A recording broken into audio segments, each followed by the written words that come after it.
Mystery Girl. Chapter 1.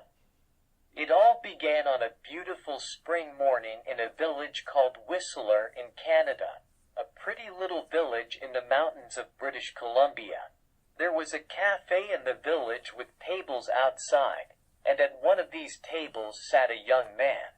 He finished his breakfast, drank his coffee, looked up into the blue sky, and felt the warm sun on his face.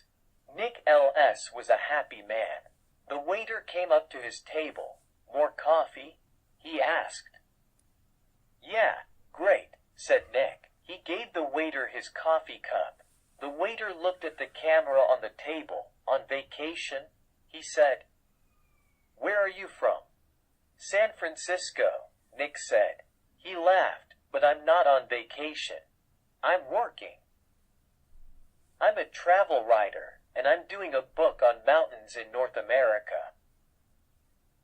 I've got some great pictures of your mountain." The two men looked up at Whistler Mountain behind the village. It looked very beautiful in the morning sun. "Do you travel a lot, then?" asked the waiter. "All the time," Nick said. "I write books and for travel magazines. I write about everything, different countries, towns, villages, rivers, mountains, people." The waiter looked over Nick's head. "There's a girl across the street," he said. "Do you know her?" Nick turned his head and looked. "No, I don't." "Well, she knows you, I think," the waiter said. "She's watching you very carefully." He gave Nick a smile. "Have a nice day," and went away back into the cafe. Nick looked at the girl across the street. She was about 25 and very pretty. "She is watching me," Nick thought. Then the girl turned and looked in one of the shop windows. After a second or two, she looked back at Nick again. Nick watched her. She looked worried, he thought. What's she doing? Is she waiting for somebody? Suddenly, the girl smiled. Then she walked across the street, came up to Nick's table, and sat down. She put her bag down on the table. The bag was half open. "Hi, I'm Jen," she said. "Do you remember me?" "We met at a party in Toronto." "Hi, Jen," said Nick.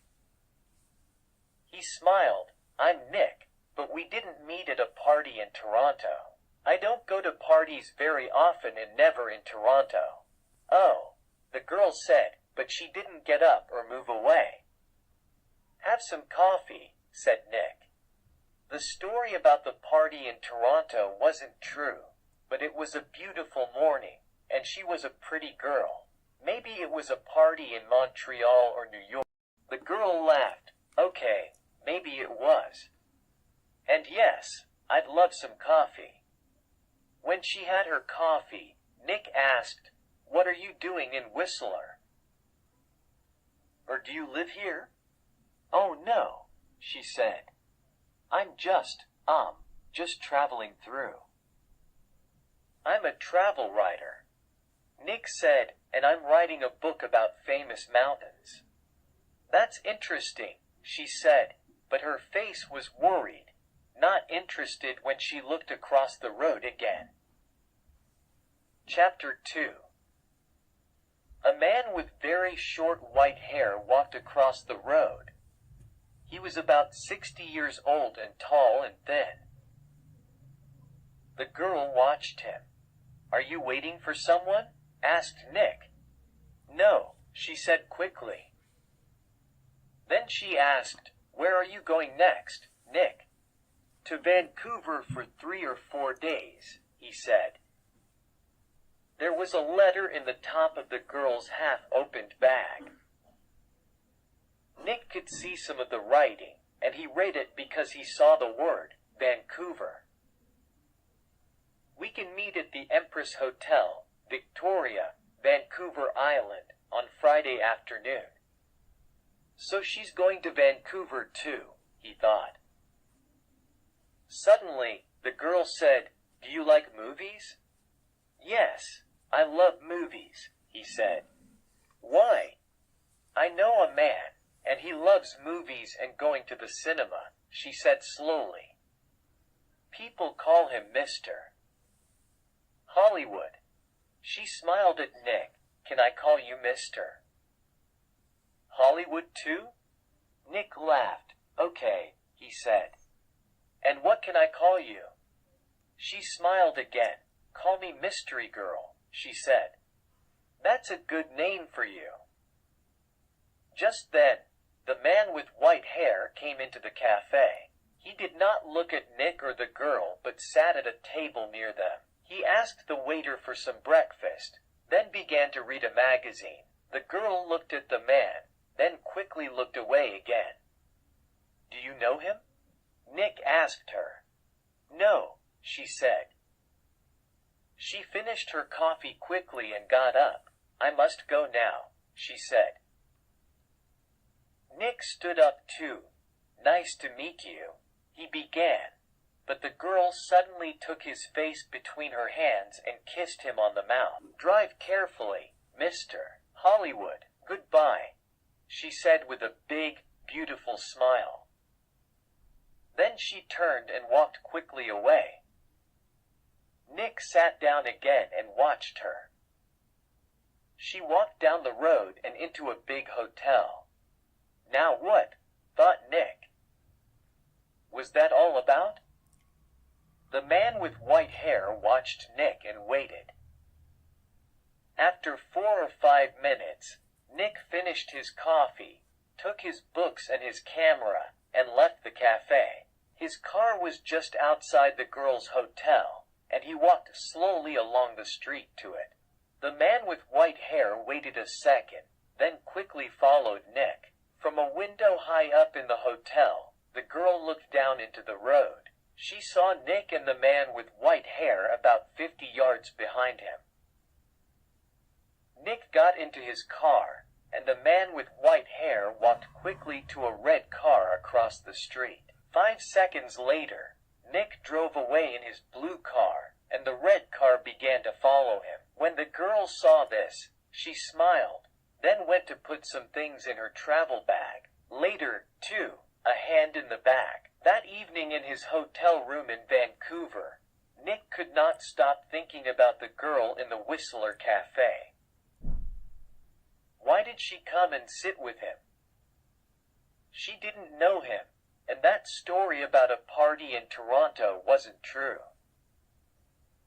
And she was worried about something, but what? And that kiss, it was nice, of course, but why did she do it? Maybe she liked my face, Nick thought, or my brown eyes. But I'm not going to see her again, so it doesn't matter. Forget it. He put some money in his pocket and went downstairs to the hotel restaurant. But there were no free tables, so he walked down to Gastown and found a restaurant there. After dinner, he went for a walk. Vancouver was a friendly city, and Nick liked walking through Gastown and Chinatown, looking in the shops and watching the people. It was nearly dark now, and it was a busy time of the evening. There were a lot of cars and a lot of people. After a time, Nick began to walk back to his hotel. He came to a busy street and waited with a small crowd of people to go across. A tall woman in a blue dress stood next to him. She turned and smiled at him. "It's the first warm evening of spring," she said. "It's nice to be out after the long, cold winter." "Yeah," said Nick. "It's great." Suddenly, there was a hand in his back, and the hand pushed Nick into the road. Nick fell on his face in front of a big green car. People screamed, but the green car stopped only inches from Nick's head. The woman in the blue dress ran into the road and pulled Nick to his feet. "Are you okay? What happened?" she said. The driver of the green car shouted angrily at Nick, but Nick did not hear him. "Somebody pushed me," he said to the woman. "I didn't fall. Somebody pushed me. I didn't see anybody." Nick looked at the faces of the people near him, but he didn't know them.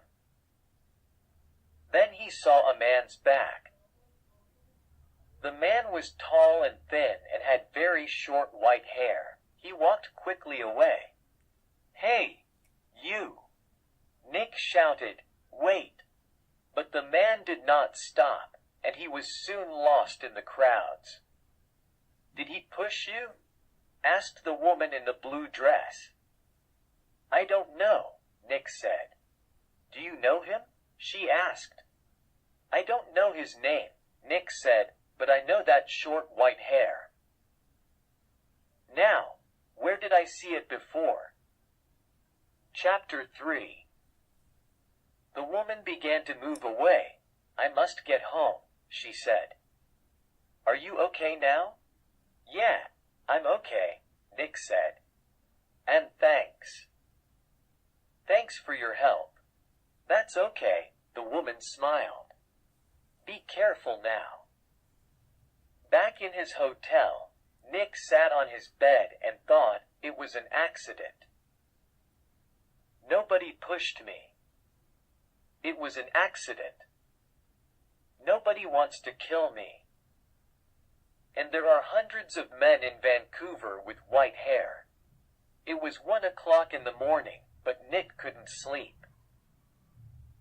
He listened to the cars in the road, and he looked at the night sky through his hotel room window. Then he sat at the table and tried to write some more of his book about mountains, but he couldn't think about his work. He got back into bed. There were 4 or 5 magazines in the hotel room. They were not very interesting, but Nick sat in bed and opened one and saw a photo of Mystery Girl. He looked at the picture very carefully, but yes, it was her. Jen, the girl from the Whistler Cafe. She was next to a man of about 50 or 55, and they were in the garden of a big, expensive house. They smiled at the camera and looked very happy. A Canadian millionaire, Howard Hudson, and his daughter Meg, it said under the picture. At their home in Toronto. Meg Hudson, not Jan, not Mystery Girl. Meg Hudson, the daughter of a millionaire. Nick read it again. Why did she come and sit with me in the cafe at Whistler? He thought. Millionaires' daughters don't sit with strangers in cafes and then give them a big kiss when they leave. Why did she do it? What did she want? He thought back to the cafe in Whistler and the girl next to him at the table. Then he remembered something. He remembered a man at a table near them in the cafe. A tall, thin man about 60 years old. A man with very short white hair. Nick didn't sleep much that night. A walk in the park the next day was Thursday. Nick stayed in his hotel room and wrote about mountains all morning. Then he drove to Stanley Park in the afternoon. He sat and read a book for an hour. Then he went for a walk under the tall trees. There was nobody here. It was quiet, and he could walk and think. He thought about Meg Hudson and about the man with white hair. Did he know Meg Hudson? Did she know him? He remembered Meg Hudson's last words. Drive carefully, mister. Hollywood. Why did she say that? Why did she call him mister? Hollywood? He didn't understand any of it. Suddenly, he heard a noise. He stopped. That was a gun. he thought. There's somebody in the trees with a gun. There it is again. Then something hit the tree over his head. Somebody is shooting at me, Nick thought. He turned and ran, and somebody began to run after him. Nick ran through the trees. There was no sun in here, and it was half dark, and there were no people, nobody to help him. I must get to my car, Nick thought, find some people, the police. He ran on.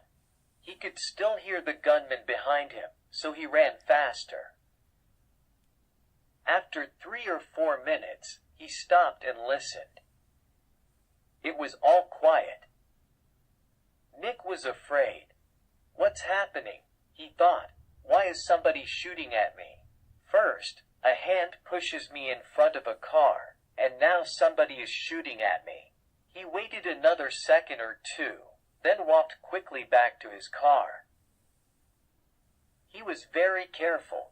He looked and listened all the time, but nobody came out of the trees, and nobody shot at him. Then he saw people, women with young children, some boys with a football, 2 men with a dog. He began to feel better. Nobody can shoot me now, he thought, not with all these people here. 10 minutes later, he was back at his car. There was a letter on the window. Nick read it. It said, I'm going to kill you, mister. Hollywood. Nick drove to the nearest police station. He waited for half an hour. Then a tired young policeman took him into a small room. Nick told his story, and the policeman wrote it all down. So what are you going to do? Asked Nick. Nothing, said the policeman. Nothing, said Nick. But somebody shot at me. Mister. Lords, the policeman said tiredly, how many people are there in this town with guns? I don't know, said Nick, but you didn't see the gunman. Was it a man, a boy, a woman? Color of eyes, long hair, short hair. You don't know because you didn't see anybody. Maybe it was an old girlfriend. Maybe somebody doesn't like your travel books, mister. Lords. But what about the man with white hair in Whistler? Said Nick. The girl Meg Hudson called me mister. Hollywood in the cafe, and this man heard her. And now I get a letter to mister. Hollywood on my car. Who is this mister? Hollywood?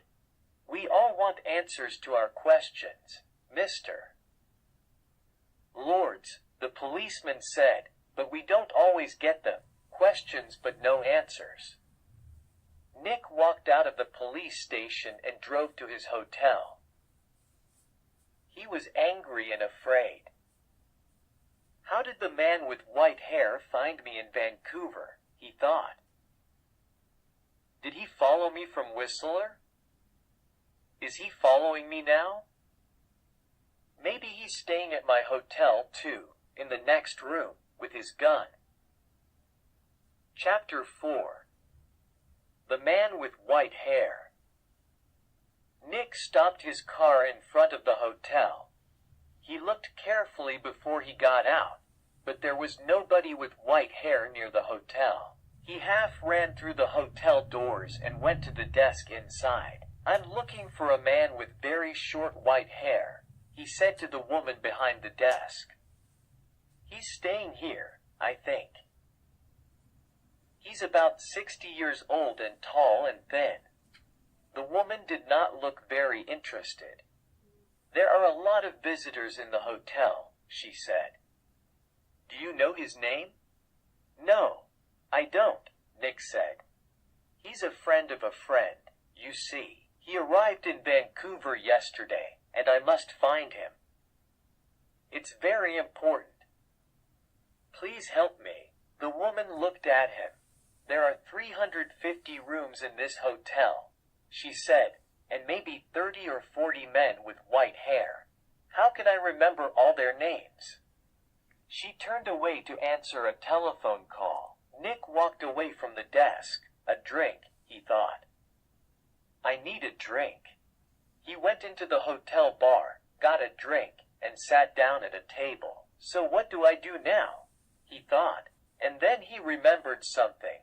A letter in the girl's half-open bag in the Whistler Cafe. "We can meet at the Empress Hotel, Victoria, Vancouver Island, on Friday afternoon." And tomorrow was Friday. "I'm going to Victoria on Vancouver Island," he thought, "to the Empress Hotel." Nick had dinner in the hotel that evening. He finished eating and got up from his table and saw the man with white hair. Nick moved quickly. The man was at the hotel desk. Nick could see the white head above the other heads near the desk. "Excuse me," said Nick. He pushed past the people in the hotel restaurant. A small boy ran in front of him, and Nick ran into him. The boy and Nick fell down on the floor. The boy began to cry. "Hey," said a woman behind Nick. "I'm very sorry," said Nick. He got up and helped the boy to his feet. "Are you okay?" he asked the boy. "Be more careful next time," said the woman. Nick moved away quickly, but when he looked back at the hotel desk, he couldn't see the man with white hair. He pushed through the crowd of people. "That man!" he shouted at the woman behind the desk. "That man with short white hair. Where did he go?" The woman looked at Nick. "Mr. Vickers," she said. "I don't know. Vickers, is that his name?" said Nick. "What's his room number?" "I'm sorry, I can't tell you that," the woman said. "But I need to," began Nick. The woman turned away to answer the telephone. After a second or two, Nick went upstairs to his room. "Vickers," he thought. "Does Meg Hudson know Mr. Vickers?" he thought. "Does Meg Hudson know Mr. Vickers? I need some answers, and I need them quickly." Vancouver Island. Tazen was about 23 miles south of Vancouver. Nick drove there in his car the next morning for the 1 o'clock ferry to Vancouver Island. Every 5 minutes, he looked behind him. The road was busy with black cars, white cars, red cars, and green cars. Red cars, green cars. Maybe Vickers was in one of them. At Tazen, Nick drove his car onto the ferry. There were a lot of cars and crowds of people. Nick got out of his car and walked up and down the ship. He looked for a man with white hair, but he didn't see one. Soon, the ferry began to move, and Nick felt better. He found the ferry restaurant and got something to eat. More people came in, and Nick looked at the faces of all the older men. Some had hats on, so he looked for somebody tall and thin, but there was nobody. Maybe he's not on the ferry, Nick thought. Maybe he's back in Vancouver. Later, Nick walked around the ship again. Once, he thought he saw the man with white hair in the crowds, but he could not be sure. 90 minutes after leaving town, the ferry arrived at Schwartz Bay on Vancouver Island, and Nick went back down to his car. Schwartz Bay was 20 miles north of Victoria. Nick drove quickly and again looked behind him every 4 or 5 minutes. Once he saw a red car about 200 yards behind him. Did I see the car on the road from Vancouver to Tazen? He thought. He drove more slowly, but the red car still stayed 200 yards behind him, and Nick couldn't see the driver's face or hair. Soon, he was in the busy streets of Victoria, and Nick didn't see the red car behind him again. Victoria was a city of gardens and beautiful old buildings. Nick liked Victoria very much, but today he wasn't interested in gardens or buildings. Chapter 5. He found the Empress Hotel, went inside, and walked across to the desk. "Can I help you?" a young man asked. "I'm meeting a friend here this afternoon," said Nick. "Miss Hudson." "Hudson," said the young man. "Wait a minute." He went away and came back. "Sorry, but there's no Miss Hudson staying here." Nick took something from his pocket.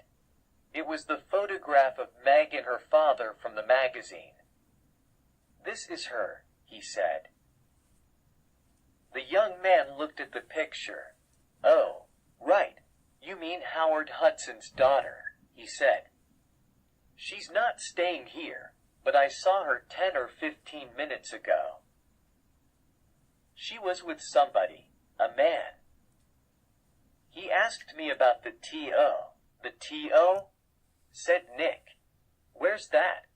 The man with short white hair was tired. He couldn't sleep, and he couldn't eat. He thought about only one thing all the time.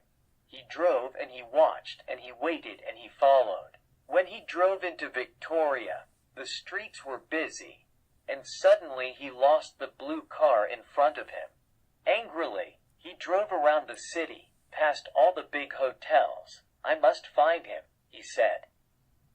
"I must do it today." Then he saw the Empress Hotel, and in the street outside it, a blue car. He drove past the hotel, left his car, and ran back down the street. He went across the road and walked past the downstairs windows. There was a big room with tables and chairs and a lot of people. He looked carefully at all the faces. "There she is," he said suddenly. There were 2 men with a girl.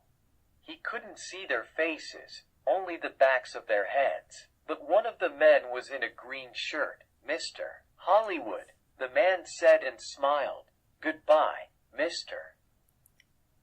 Hollywood." All in the street turned to look at him, but the man did not see them. He walked up to the doors of the hotel and put a hand into his pocket. Inside, the gun was cold and hard. A tea party. Meg looked through the doors of the tea room in the Empress Hotel.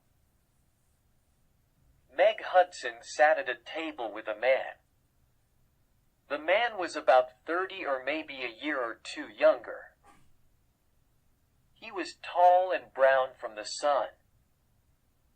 He wore a white shirt, white trousers, and white shoes. He said something to Meg, and she laughed. She looked very happy. A waiter came up to Nick. "Can I get you some tea?" he asked. "No, thanks," said Nick. "I'm with the 2 people over there," and he walked across to Meg's table. "Hello, mystery girl," said Nick. "Remember me? We met at Whistler. Your name was Jenin, but maybe today it's Meg Hudson." Meg Hudson looked up at him.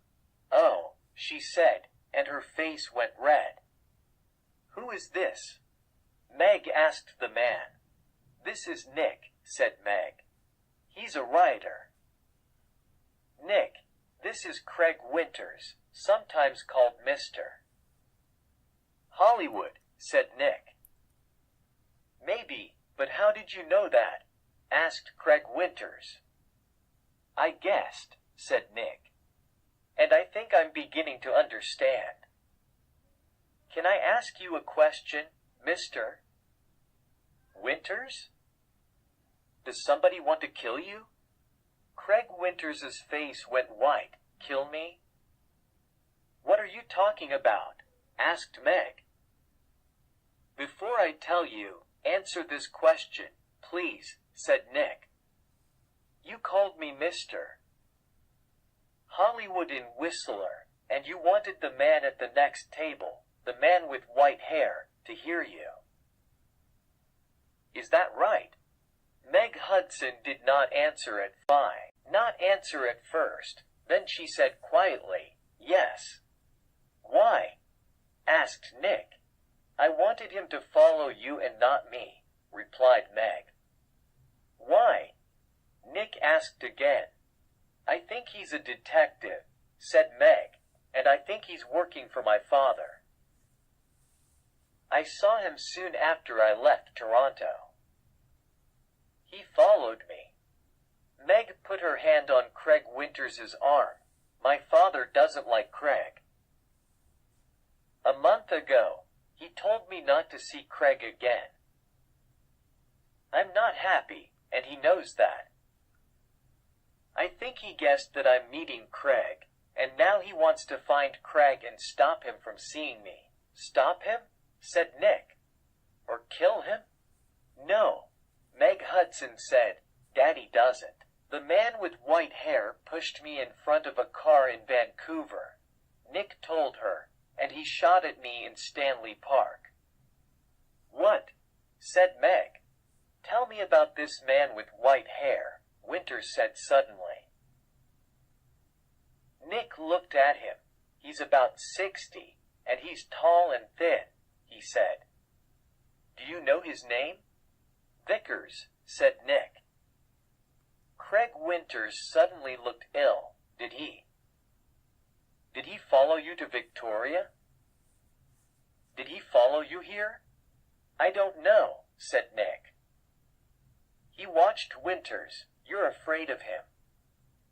Why? Why does this man Vickers want to kill you, Winters? Before Craig Winters could answer, Meg's face went white. Oh no, she said, look over there by the door. Nick and Craig Winters turned to look at the door of the tea room. Stood the man with white hair. He looked up and down the room, and then he saw them and began to walk across to their table. His hand was in his pocket. For a second or two, the three people at the table did not move. Then Craig Winters jumped to his feet. That's Mr. Hollywood, he screamed, that man there, and he pointed at Nick. The man's hand came out of his pocket with a gun. This is for Anna, he shouted. Nick moved very fast. The table went over, and Nick was down on the floor in a second. The shot went over his head, and Meg screamed at the same time. Craig Winters shouted out and put a hand on his arm. There was blood on his white shirt. Then more people began to scream, and two waiters pulled the man with white hair down onto the floor. Get the police, somebody shouted. Chapter 6. At the police station, it was 7:30 p.m. Nick and Meg were in a room at the police station. The man called Vickers was in a different room with 3 detectives. There was a doctor with him, too. Craig Winters was at the hospital. The door opened, and the detective came in with 2 cups of coffee. He put them down on the table and turned to go out again. Detective Edmonds, Meg said, did the hospital call? Is Craig going to be all right? Detective Edmonds said, yes, he's going to be okay. Can I call the hospital now? Yes. Meg, I'd like you to wait, said Edmonds. Detective K is going to be here in a minute. He's just coming from the airport. He looked through the open door. Ah, here he is now. A second detective came into the room, and behind him was a tall man with dark hair. Meg stood up quickly. Daddy, she cried, what are you doing here? The police called me, said Howard Hudson, and I flew here at once. Detective Keat met me at the airport. Now, sit down, Meg. I want you to listen to me. He did not look at Nick. Meg sat down, and her father took her hands. Meg, last week, Johnny Vickers came to my house. He wanted to talk about his daughter. You remember Anna, Meg? 3 months ago, she jumped off a bridge in Boston and died. She was young, beautiful, rich, and she didn't want to live. Why? Because she loved a man, and the man took her money, ran away, and left her. The man was called. No, said Meg, no. Yes, Meg, yes. He was called Mr. Hollywood, said her father. No, shouted Meg.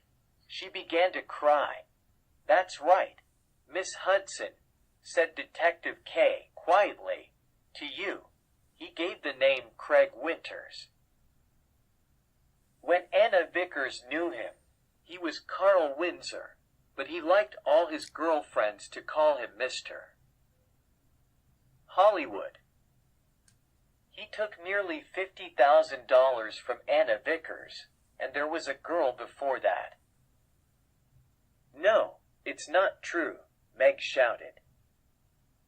It is true, Meg, said her father. Windsor, gets all his money from rich men's daughters. Johnny Vickers loved his daughter. He went to her house in Boston after she died. He read her letters and learned about the money and the name Mr. Hollywood. And when he came to my house, I told him about you, Meg. I said, my daughter's got a new boyfriend, and she calls him Mr. Hollywood. I don't like him, but I can't stop her. She's going away to meet him next week, I think. What can I do? Johnny put his hand on my arm, and he said, don't be afraid for your daughter. I'm going to find that man and stop him. Meg said nothing. Her face was very white. For a minute or two, nobody spoke. Then Detective Edmonds said, Vickers told us all about it, Miss Hudson. He followed you to Whistler and saw you with Nick. Meg began to understand, with me in the cafe, and Meg called me Mr. Hollywood. Howard Hudson looked at Nick. You're the travel writer guy, right? Nick Lords, said Nick. Vickers nearly killed me. He shot at me twice, Nick added. But Howard Hudson was not very interested in Nick. He looked at his daughter again. How much money did you give him? Meg, he said. I gave him $225,000, said Meg, only for 2 or 3 months. She began to cry again. Well, you can say goodbye to that money, said Hudson angrily. What's going to happen to Vickers? Nick asked. Detective Edmonds, hospital, I think, said Edmonds. Okay, he shot at you, and about 50 people saw him, but he's not a well man. The doctors are going to put him away in a hospital. Howard Hudson stood up. Okay, Meg, I'm going to take you home. My plane is waiting at the airport. Meg followed her father to the door. Then she remembered Nick and turned. I'm sorry, she said. I got you into all this. I called you Mr. Hollywood. That was wrong, but I didn't know. It's okay, said Nick. You know everything now, and it's better to learn it now than later.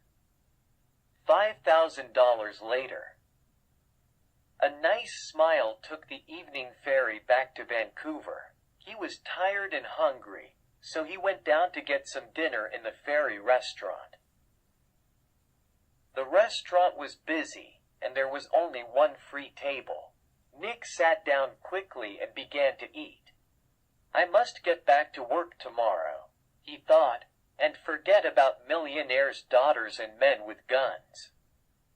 Excuse me, somebody said, can I sit with you? Nick looked up. There was a pretty girl next to his table. He got up. It's okay, he said. You can have this table. I don't want it, and he began to move away. Please don't go, the girl said. Stay and finish your dinner. She smiled at him. It was a nice smile, but Nick knew all about nice smiles. I'm not hungry, he said, and he walked quickly out of the restaurant.